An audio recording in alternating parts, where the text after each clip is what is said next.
Israel fired $258 million in just 3 hours. Iran, on the other hand, spent about $64 million to force that response. And that gap, quiet, invisible, buried beneath footage of bright interceptions, is the part that may decide what happens next. At 11:47 p.m., radar lit up. 43 ballistic missiles, 12-minute flight times, screaming in at Mach 8 before dropping toward cities at Mach 2 to 3, forcing Israel's aero systems to calculate collisions in fractions of a second. Because these interceptors don't explode, they hit. By midnight, the sky was already flashing, interceptors climbing, cities listening for impact. But here's where it gets strange. That first wave wasn't meant to break the system. It was meant to start draining it. At 12:30 a.m., a second wave, 37 more missiles. At 1:15 a.m., a third, 51, the largest of the night. Then a fourth at 2:03 a.m. By the time the all-clear sounded, 86 aero interceptors were gone. That should have been the headline. It wasn't. Instead, the story became the success rate. 78% interception, one of the highest ever recorded under sustained ballistic attack. Technically accurate, visually convincing. But at first glance, this looks like a win. It's not, because every one of those interceptors costs millions, and every one of Iran's missiles doesn't. Here's the math they didn't show you. Short version, $258 million versus $64 million. The long version, Israel is paying up to 4 times more per exchange in a fight designed to repeat itself. And this wasn't a one-off, by the way. It's been happening for 19 days. So now, the real question isn't did the system work? It's how long can it keep working? Let's slow this down for a second. An aero interceptor isn't just a missile.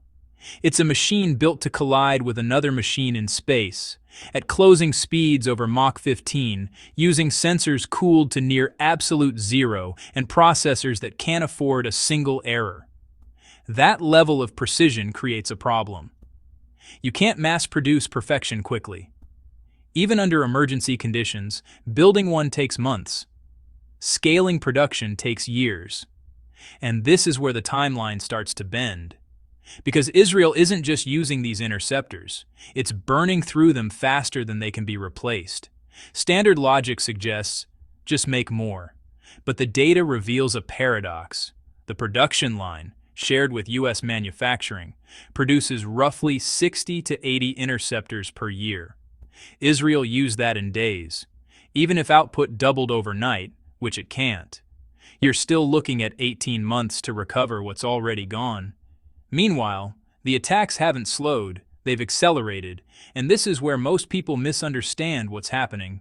This isn't about breaking defenses in one strike, it's about emptying them over time. Iran's missiles? Cheaper, faster to produce, built in volume. Israel's interceptors? Expensive, complex, limited.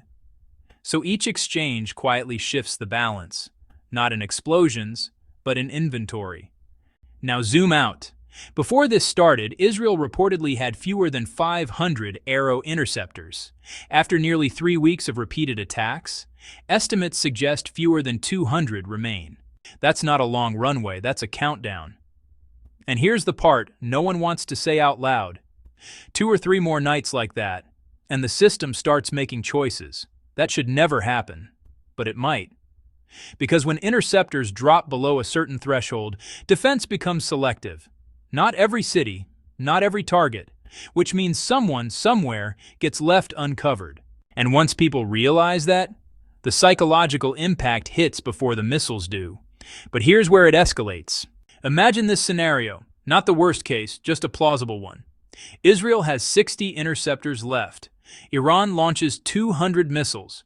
Interception rate holds at about 75%. That's about 45 stopped, which leaves over 150 still coming. Other systems try to compensate. They're not built for that job. And suddenly, the question isn't will something get through? It's how much. But here's where it gets even more complicated. Iran doesn't actually need to launch that strike, because honestly, the threat of it is enough.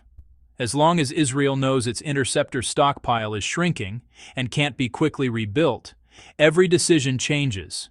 Military operations, political calculations, timing, all of them are constrained by a single number. How many interceptors are left? Now let's layer in the global bottleneck. The same manufacturers supplying aero components are also supplying Ukraine, Taiwan, and NATO countries that are rebuilding their stockpiles. Everyone is ordering. No one is waiting. So even with emergency funding, even if you have priority status and political support, you just can't skip physics or, manufacturing time. And this is where the story flips completely. Because what looked like a defensive success is actually a resource war. Iran is trading cheap missiles for expensive interceptors, and it's doing it repeatedly. Over time, that math compounds. Let's put the full picture together. Over 19 days, Iran spends roughly $800 million to $1.2 billion. Israel spends $1.8 to $2.3 billion defending. Same conflict, different burn rates. And the gap keeps widening. So what happens next? Standard logic says, hold the line, keep intercepting. But the data points somewhere else. Escalation. Because if defenses can't be sustained, the only way to stop the drain is to stop the source, which means striking production, storage, launch systems. But that opens another loop. What happens when the response is bigger than anything before it? And that's the unresolved piece. Because the system is still working, for now. Interceptions are still happening. Cities are still being protected. But underneath that success, a clock is ticking, measured not in hours or days, but in remaining interceptors. And when that number crosses a certain line, the next night won't look like the last one.